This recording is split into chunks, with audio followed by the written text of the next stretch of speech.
The United States and Israel have launched a military operation against Iran. It may be the biggest American military action in the Middle East in more than 20 years. The operation launched on a Friday afternoon. Tomahawk cruise missiles fired from Navy ships, B-1 and B-2 bombers striking hardened underground sites with bunker-penetrating munitions. Over 1,200 targets struck within the opening hours. The Pentagon declared total air superiority over Iranian skies. The White House said it would last 4 to 5 weeks.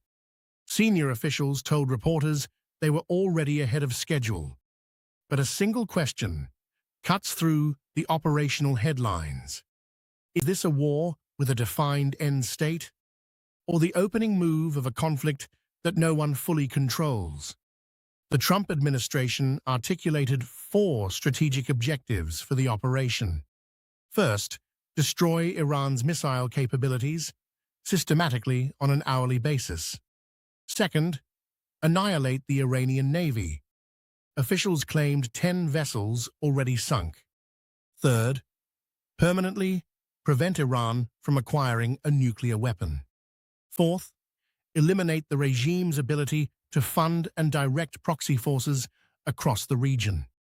On the surface, these objectives are coherent, but each one carries a strategic weight that the official framing tends to understate. Destroying missile capabilities is achievable in the short term. Over 1,200 targets have been struck. But Iran's missile infrastructure is not centralized. It's dispersed, hardened, and buried. The country has spent decades engineering precisely against the scenario now unfolding. Degrading capacity is not the same as eliminating it. The nuclear question is the most consequential and the most opaque. Nuclear facilities have reportedly not yet been struck. Whether that is a deliberate strategic pause, a diplomatic signal, or a reflection of the genuine difficulty of such strikes remains unanswered. Here is what the operational map looks like beyond Iranian territory. In Saudi Arabia, Iranian drones targeted the U.S. embassy compound in Riyadh. A fire broke out. No injuries were confirmed, but the symbolism was unmistakable. The heart of America's Gulf security architecture was struck. In Kuwait, 3 U.S. fighter jets went down. The Pentagon called it friendly fire, Kuwaiti missile defense systems misidentifying American aircraft. The crews survived, but the incident exposed the volatility of a theater where multiple air defense systems are now operating simultaneously in close proximity. In Bahrain, Iranian drones struck residential high-rises. In Qatar, Iranian fighter jets were engaged and shot down over sovereign airspace. In Dubai, iconic hotels were hit. The international airport sustained damage from drone strikes. Iran also threatened to close the Strait of Hormuz. Iranian state media declared that any vessel attempting to transit would be targeted. Shipping traffic in the strait ground to a near halt within hours. The State Department issued evacuation warnings for American citizens across 14 countries in the Middle East, including Israel, Jordan, Saudi Arabia, and Egypt. This is the operational reality. The United States launched a targeted campaign against Iranian military infrastructure, and within 72 hours, a dozen countries were inside the blast radius. The Strait of Hormuz is roughly 33 kilometers wide at its narrowest point. Through that choke point flows approximately 1/5 of all oil traded globally. Saudi Arabia, Iraq, the UAE, Kuwait, Bahrain, every major Gulf producer exports through it. Iran has now threatened to ignite any vessel attempting passage. Whether that threat is enforceable in full is a separate question.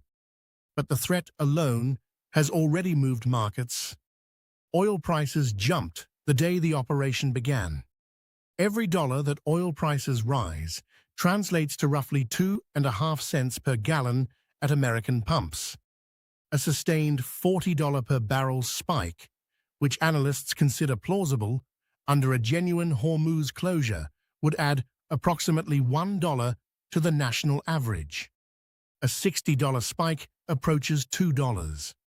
American wallets are already under pressure. The national average crossed $3 before any of this began, and the economic exposure extends far beyond the United States. Japan, South Korea, and India are among the world's largest importers of Gulf crude. These are the very nations Washington needs as diplomatic partners in managing whatever comes next. A Hormuz disruption is not a regional problem. It is a global economic event, and the United States would be its primary architect. The president was direct. This is not Iraq. This is not endless.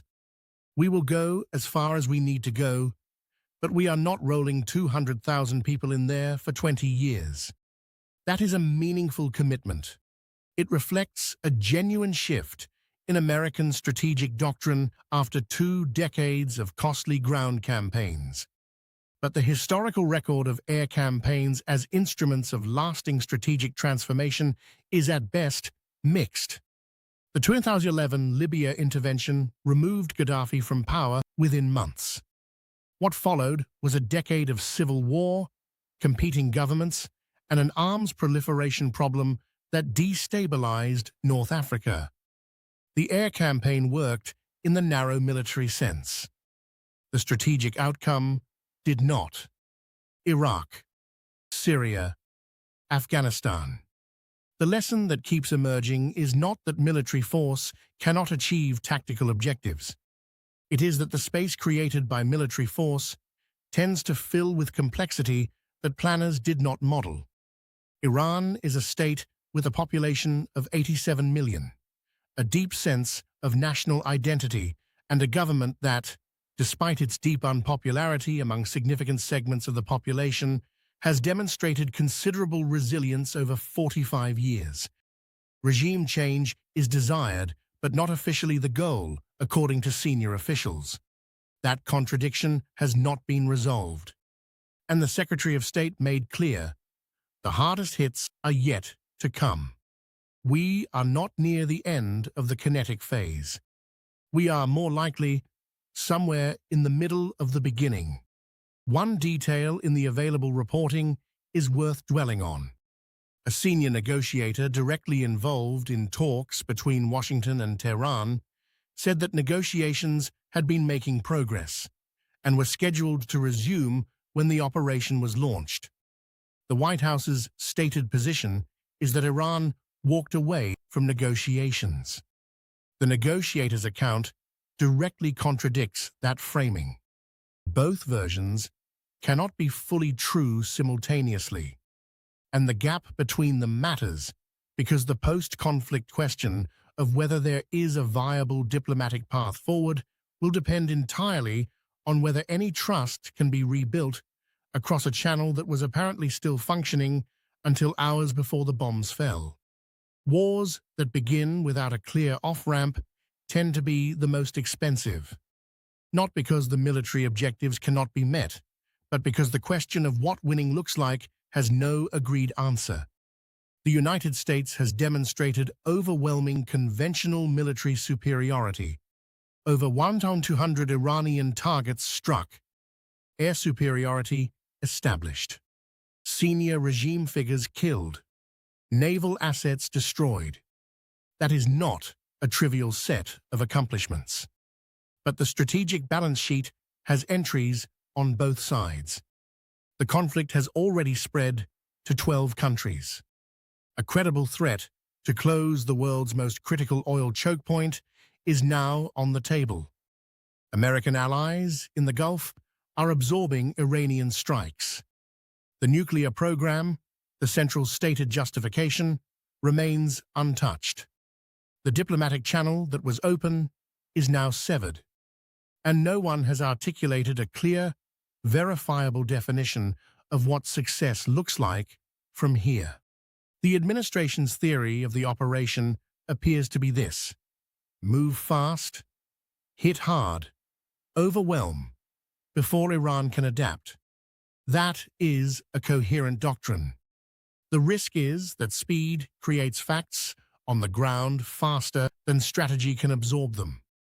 The difference between a campaign that reshapes the Middle East in America's favor and one that produces a decade of cascading consequences will not be decided by the quality of the opening strikes. It will be decided by the quality of the decisions made in the weeks that follow. We are, as of now, in those weeks.